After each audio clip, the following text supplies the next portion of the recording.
Chinese Communist Party leader Xi Jinping recently visited the Xionganu area in Hebei province and presided over a symposium on promoting coordinated development in the Beijing-Tianjin-Hebei region in Shijiazhuang.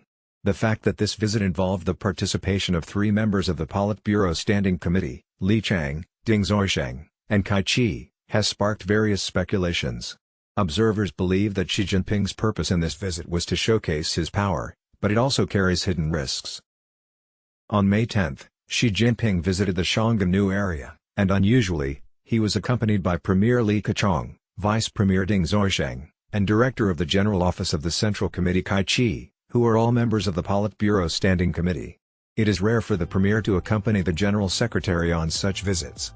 On May 11, both Li Keqiang and Ding Xuosheng returned to Beijing for other activities, and on the 12th, they hurried to Shijiazhuang to attend the meeting chaired by Xi Jinping.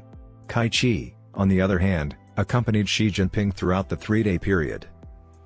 Analysis: Xi's trip to Hebei showcases power and sends 3 messages. The Chinese-American economist Li Hengqin stated that Xi Jinping's visit to Hebei revealed several important messages.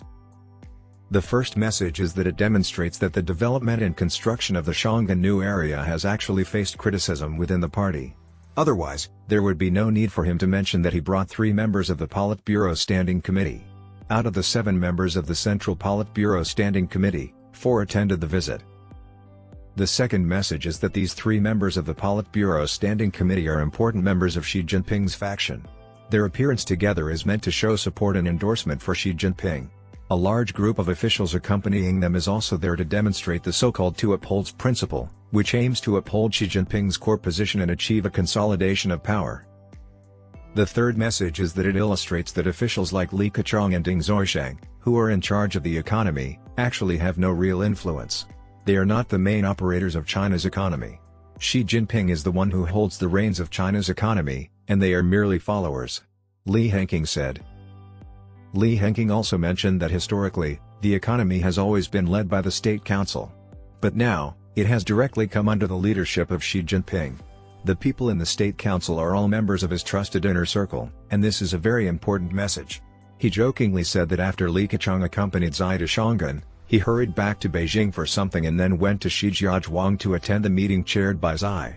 Li Keqiang seemed to have nothing else to do. He was running around with his bag just like when he was Xi's secretary.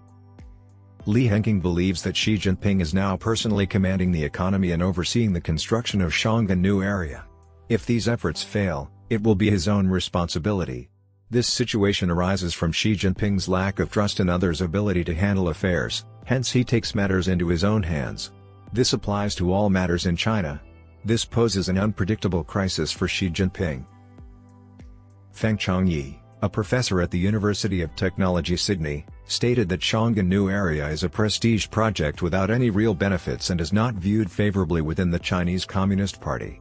One clear evidence is that even when Li Keqiang was in power, he did not support Xi Jinping's initiative, as Li Keqiang never visited Xiong'an.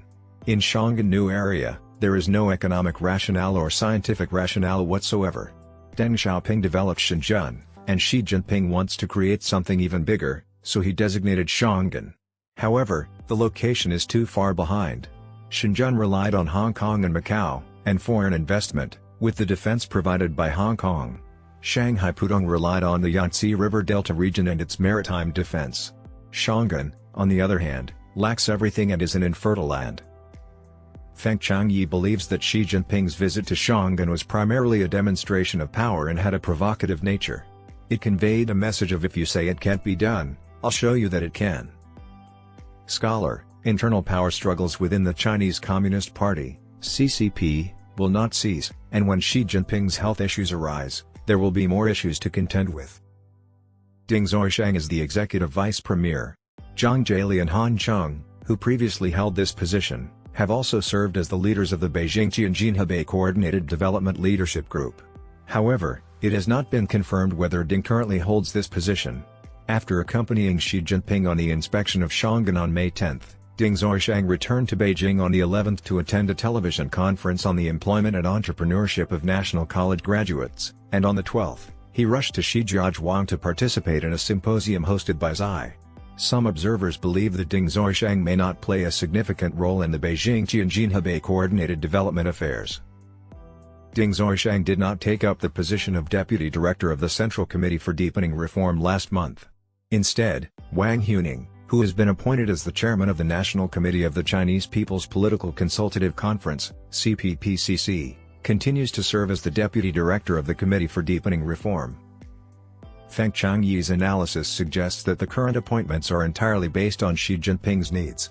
For example, if Xi believes that Cai Qi needs to be more assertive, he will be put in charge of party affairs and control the general office.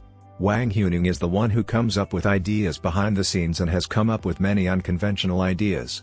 Where there is a need for innovative ideas, Wang Huning is given the responsibility.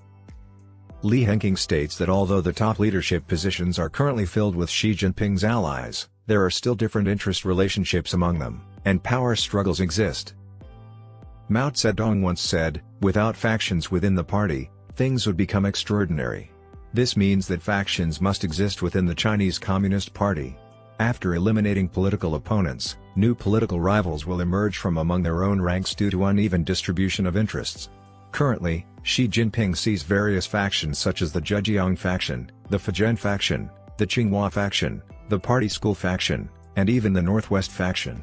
There are many struggles regarding the distribution of interests, power, and personnel among these factions.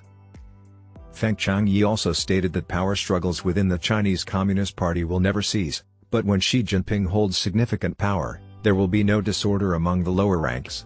We have to wait for certain events to occur, such as Xi's health issues or when he wants his subordinates to take responsibility.